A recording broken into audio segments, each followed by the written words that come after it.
welcome to another episode of A Rockstar Take On. And, you know the rules are already not, but the rules are I don't prepare, and the rules are it's a 10-minute video.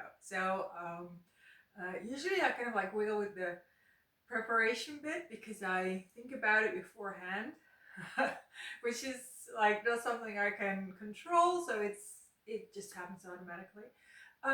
And sometimes it's an 11-minute video, so ooh. But I mean, what's a rock star if it's not to break the rules? I'm cool with that.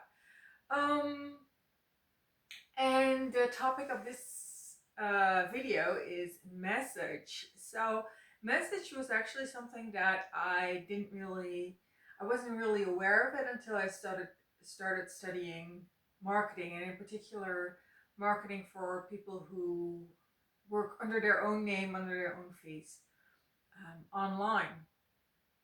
And then message really becomes the content or the message of everything you post online.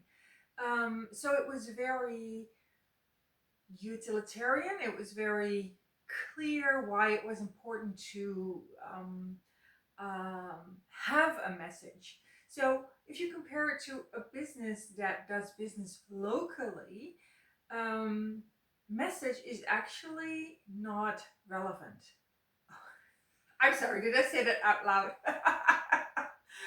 Because when you work locally, people are gonna, look for a yoga studio in the neighborhood where they live, or a plumber who is available to do the plumbing, or school that is nearby. Schools are usually in the Netherlands; they're not commercial institutions, but the commercial institution thing. That's also the commercial thing. That's also really like good angle for this one. Anyway, so if you work locally, you're going to be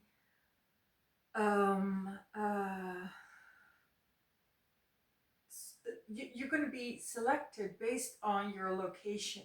So it's actually counterproductive to have a message, because you will inadvertently get people who or not inadvertently, that's not the right word, inevitably get people who just you know live in the neighborhood, and you want to serve everybody who is in the neighborhood. That's your job. So message as a something that makes you unique and something that people are really resonating with is really for when we're talking about a location free thing, or something where people are willing to travel for, something that rises above the level of being a local business, or providing a service locally. Um, so message is really not relevant in all situations. The same thing with the commercial thing. It was like a light bulb going off when I said it out loud. A lot of in the Netherlands, we have a very difficult, unclear relationship between public services and commercial institutions. So that means that the entrepreneurs, the people who are independently working, don't see themselves as entrepreneurs, and at the same time, the government spends like a gazillion euros um, um, uh, uh, on hiring people from the outside.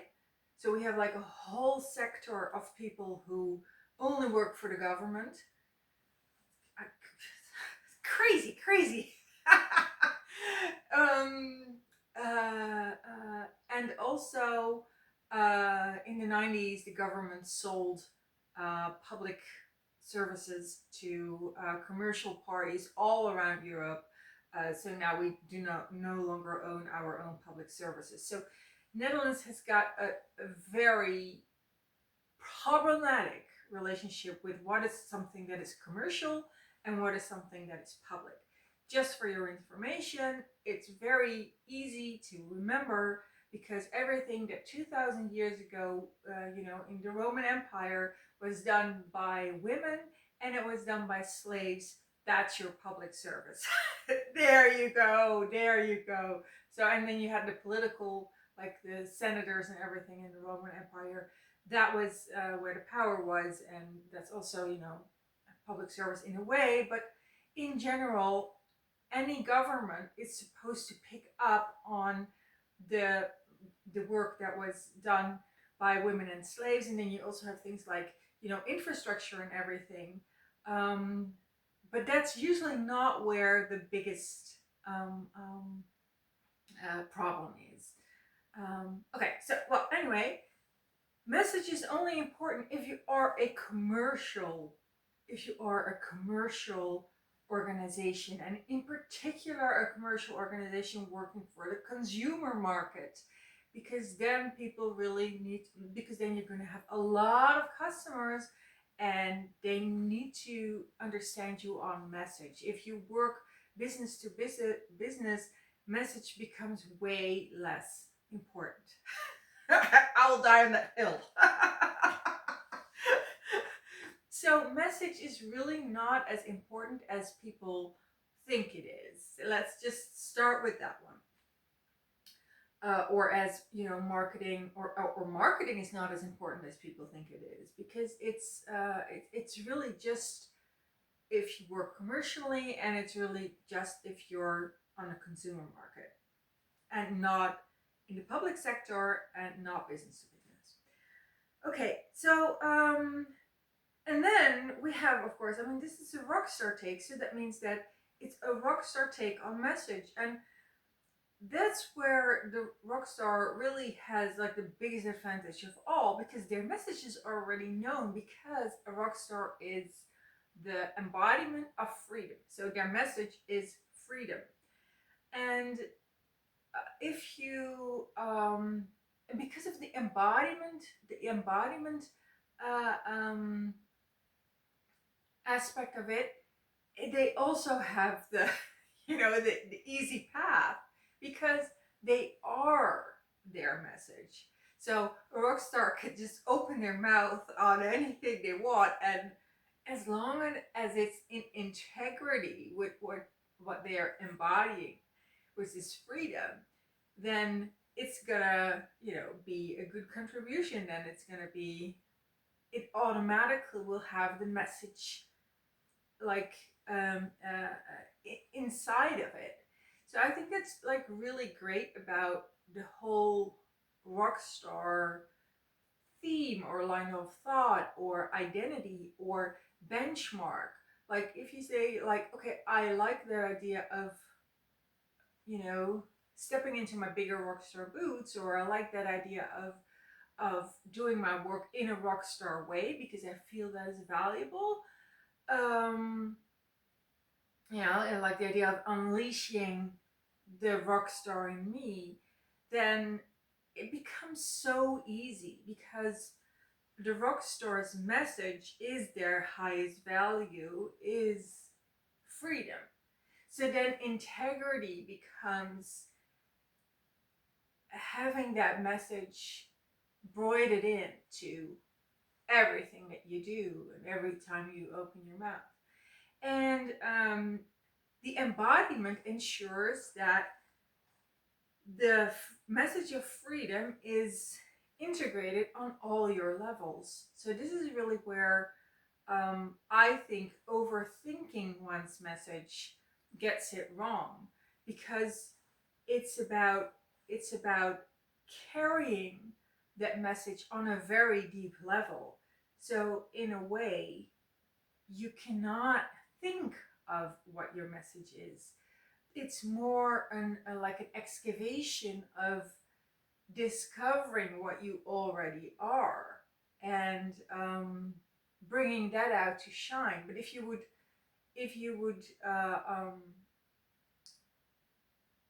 try to impose freedom as the message on someone who does not resonate at that level, and who does not have that as their highest value, then it's pointless, because everything in that person will be signaling something else. They will be signaling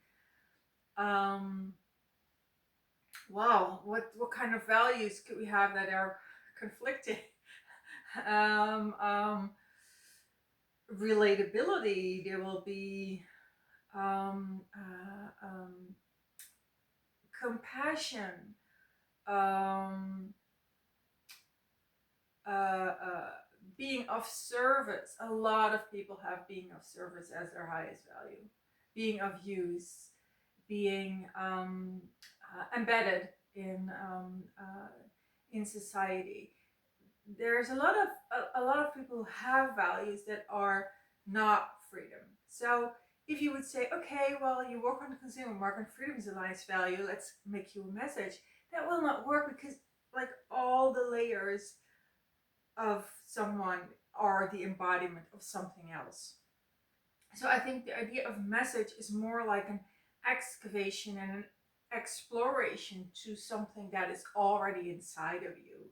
And it should not be um, yeah, something that you take on just because you're an entrepreneur in the commercial sector of the consumer market, and now you kind of like have to wing it, have to come up with something. Okay. Oh, we're already past the 11-minute mark. Okay. So that was a take on message. I'm sure I forgot something. Well, okay. So yeah, I probably forgot something. Probably something very important. Oh, I know what I forgot. I know what I forgot. And that is that if you are an embodiment of the value, the message that you have, then you don't even have to open your mouth. It's an energy thing. It's a frequencies thing. It's a vibrational thing. Like, you should be able to, like, wear the wrong clothes and be silent and still radiate that message. Still get that message across. Just because of who you are. Like, that's how strong your message should be ingrained and also in who you are, and tangible. Okay, so that was it. I have no idea what we're going to do next time, but I like the tradition of setting the topic now. So I'm just going to wing it. Freedom. Oh, freedom. What is freedom? Yeah, let's have that as the next topic. Okay, see you there. Bye.